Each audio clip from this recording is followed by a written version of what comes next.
Okay, so hello students, very good afternoon everyone. As you know, I'm your science teacher and here I'm just going to take a class of class 10th. Okay, so students, as you know, in a class 10th, I have started your chapter 3rd, which is belong to the chemistry, and the name of chapter is a metal and a non-matter. Clear? So students, in my last video I have told you about the second chemical property of a metal, and what is the name of that property? The reaction of a metal with a water. Okay, so when a metal react with the water, then what will be formed? I told you then metallic oxide will be formed, and when this metallic oxide further react with the water, then metallic hydroxide will be formed. Okay, so that was I taught you yesterday, and today in this video I'm just going to telling you about a third and important property of a metal, that is the reaction of metal with acid. Clear? So let's start our today's topic. बेटा जो chemical properties हम पढ़ रहे हैं बेटा, ये मैं आपको सिंगल सिंगल करके पूरी तरीके से एक्सप्लेन इसीलिए कर रही हूँ क्योंकि इस प्रॉपर्टी केमिकल प्रॉपर्टी आपकी जो इस बार का सिलेबस है, जैसे मैं आपको पहले भी बता चुकी हूँ, इस बार का जो आपका सिलेबस है बेटा, उसमें आपका थर्ड चैप्टर में मैटर की केमिकल प्रॉपर्टी, फिजिकल प्रॉपर्टीज और रिएक्टिविटी सीरीज, ये 3 टॉपिक ही बेसिकली आपको पढ़ने हैं. ठीक है, तो आपको इतना ही पढ़ना है, इसलिए आप उतना ही जितने अच्छे से डिटेल से पढ़ें और उससे रिलेटेड क्वेश्चन लगाएंगे उतना ही ज्यादा आपके लिए बेनिफिट होगा. तो चलिए देखते हैं. When metal react with the acid then क्या बनता है? सॉल्ट एंड हाइड्रोजन बनता है. ठीक है, तो ऑलवेज रिमेंबर हम लोगों ने चैप्टर सेकंड में जब एसिड की प्रॉपर्टीज पढ़ा था, तो उसमें हमने क्या किया था कि जब भी कोई भी एसिड मेटल से रिएक्शन करता है तो वो सॉल्ट का फॉर्मेशन करता है और साथ ही साथ उसमें हाइड्रोजन गैस भी इवॉल्व होती है. ठीक है, तो आप लोग को सबसे पहले क्या लिख लेना है कि when metal react with the acid then क्या बनता है? सॉल्ट एंड हाइड्रोजन बनता है. क्लियर? अब एसिड के अंदर कुछ भी अपन लोग एग्जांपल देख लेते हैं. जैसे हम लोगों ने सोडियम लिया है. ठीक है, सोडियम ये क्या है? हाइड्रोक्लोरिक एसिड से रिएक्शन करता है. इस तरीके से मैग्नीशियम है, मैग्नीशियम भी हाइड्रोक्लोरिक एसिड से रिएक्शन करता है. क्लियर? अब ये जो यहाँ पे हमने क्या लिखा है एग्जांपल में, हमने ये हाइड्रोक्लोरिक एसिड लिया हुआ है. This is a dilute hydrochloric acid. Okay, कौन सा एसिड है? डाइल्यूट हाइड्रोक्लोरिक एसिड है. तो बेटा डाइल्यूट हाइड्रोक्लोरिक एसिड का क्या मतलब हुआ, पहले तो आप ये समझ लीजिए. आपको पहले भी बताया था, वो एसिड जिसमें कि वाटर की जो क्वांटिटी होती है वो अधिक होती है और जो केमिकल होता है उसकी क्वांटिटी लेस होती है, वो हमारा डाइल्यूट एसिड होता है. ठीक है ना. तो यहाँ पे हमने क्या किया कि when sodium and magnesium both are क्या होते हैं? मेटल होते हैं. तो when sodium react with the hydrochloric acid then sodium chloride will be formed and hydrogen gas will be released. Okay, तो मैंने क्या बताया? When metal react with the acid salt and hydrogen form. तो यहाँ पे सोडियम मेटल है, hydrochloric acid है और यहाँ पे क्या बना है? NaCl. तो बता दूं NaCl सॉल्ट होता है और इसके साथ ही हाइड्रोजन गैस इवॉल्व हुई है. ठीक है, जब भी कोई चीज किसी भी रिएक्शन में कोई गैस रिवॉल्व होती है तो हम लोग अपर साइड में एरो लगा करके उसको डिनोट करते हैं. आप इतना ध्यान रखिएगा. ओके, उसके बाद इसी तरीके से हमने मैग्नीशियम से देख लिया. डाइल्यूट हाइड्रोक्लोरिक से एसिड से जब मैग्नीशियम रिएक्ट करेगा तो मैग्नीशियम क्लोराइड डाइक्लोराइड बनेगा. उसके बाद हाइड्रोजन गैस यहाँ पे भी रिलीज होगी. ठीक है, तो आप लोग को इतना याद रखना है. अब उसके बाद हम इसी से इस केमिकल रिएक्शन से रिलेटेड कुछ इंपॉर्टेंट थिंग्स समझते हैं. जैसे हमने पहले भी बताया था कि जो मेटल्स होते हैं वो अपनी रिएक्टिविटी के अकॉर्डिंग किसी भी पर्टिकुलर सब्सटेंस से रिएक्शन करते हैं. ठीक है, तो चलिए अपन देखते हैं. सबसे पहले हम बात करते हैं हाइड्रोजन गैस की. तो मेटल में अभी हमने क्या बताया आपको कि मेटल एसिड से रिएक्शन करते हैं तो हाइड्रोजन गैस बनती है ना. अब यहाँ पे क्या देखना है, लेकिन सभी मेटल हाइड्रोजन गैस का सारे एसिड के साथ रिएक्शन करके हाइड्रोजन गैस को इवॉल्व नहीं करते हैं. अब इसका एग्जांपल सबसे पहला हम लेते हैं जो क्वेश्चन आपके एनसीईआरटी से रिलेटेड है और जो एग्जाम में बनता है कि जब कोई भी मेटल्स होते हैं, जनरली जो मेटल्स होते हैं वो कुछ मेटल हाइड्रोजन HNO3 के साथ रिएक्शन करके क्या करते हैं?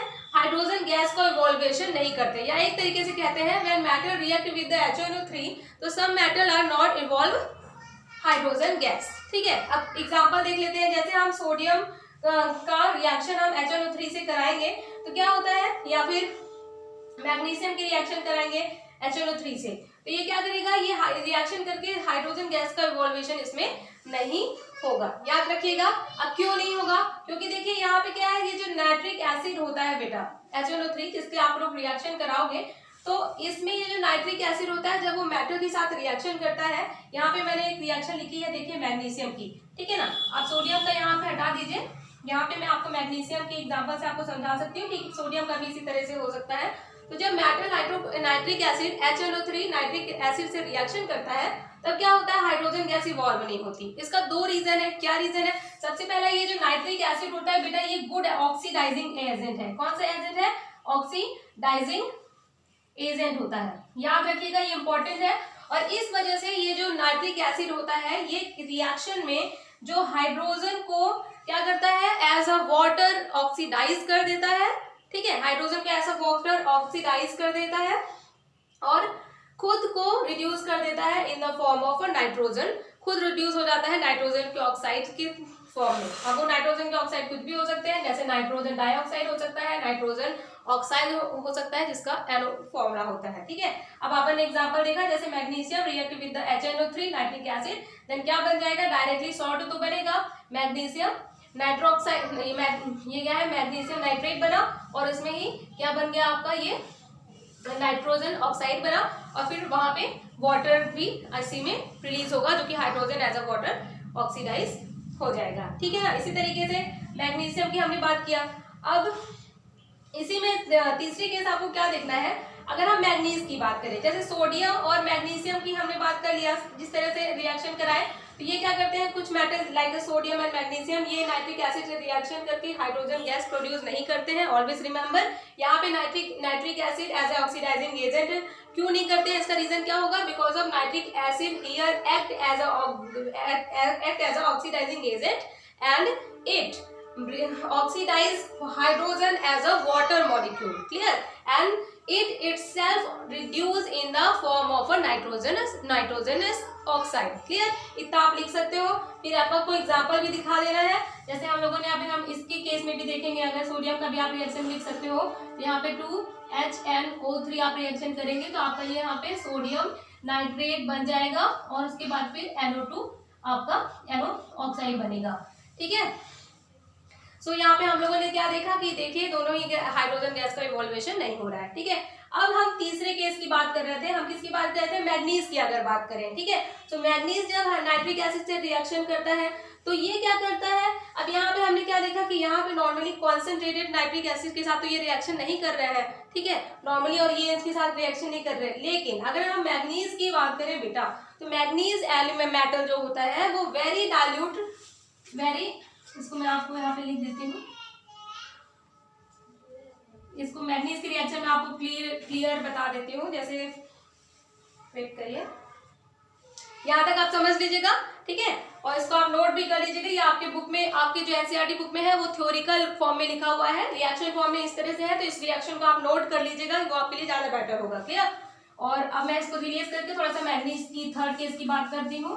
तो बेटा क्या होता है, जो मैग्नीज होता है, ठीक है, मैग्नीज मेटल की बात करें बेटा, तो मैग्नीज जो होता है वो जब dilute HNO3 dilute nitric acid के साथ रिएक्शन करेगा तो ये क्या करेगा बेटा, किसके साथ, HNO3 के साथ।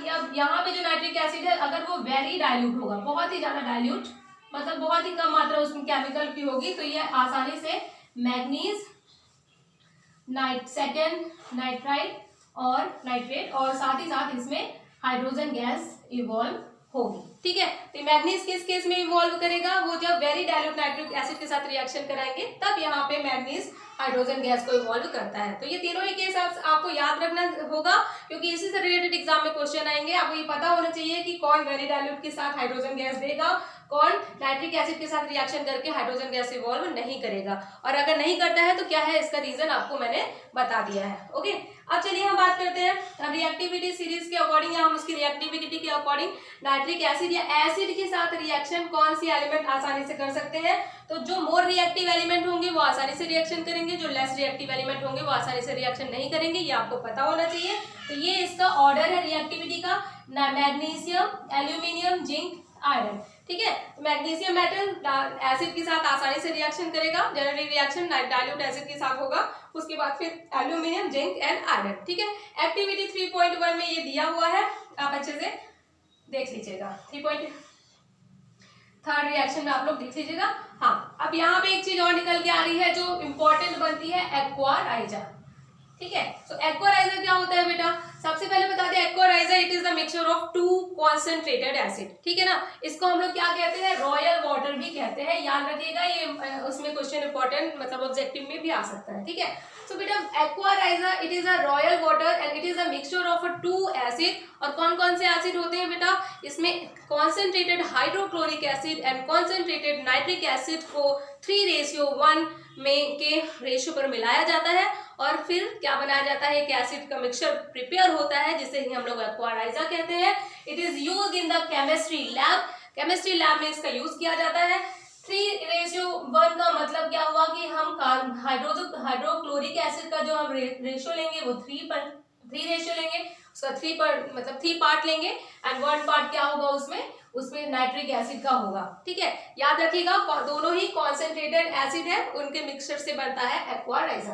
अब एक्वाराइजा क्या होता है, ये काफी ज्यादा स्ट्रॉन्ग एसिड होता है, काफी कोरोसिव होता है एंड फ्यूमिंग कॉज करता है। ठीक है, सो ये तो भी काफी इंपॉर्टेंट एसिड है जिसका हम लैब में अपने डिफरेंट वर्क के लिए यूज करते हैं। ठीक है, और अब यहाँ पे क्या है कि इस टॉपिक से रिलेटेड ये सारी चीजें मैंने आपको बता दी हैं, ये सारे टॉपिक्स आपको जरूर से जरूर नोट कर लीजिएगा। हाँ, एक चीज बच रहा है, कॉन्सेंट्रेटेड एसिड। तो मैंने आपको पहले भी बताया था एसिड वाले लेसन में कि कॉन्सेंट्रेटेड एसिड क्या होते हैं, when the amount of chemical is more than water और अ सॉल्वेंट। ओके, सो क्या हो जाएगा, वो आपका कॉन्सेंट्रेटेड एसिड होगा। Okay, so this is all about of my today's class and if you have any query about this, so you have to ask in my online class, you have to join and then you ask, then I'll solve your queries. Okay, so this is ending of my today's class. Thank you and have a nice day.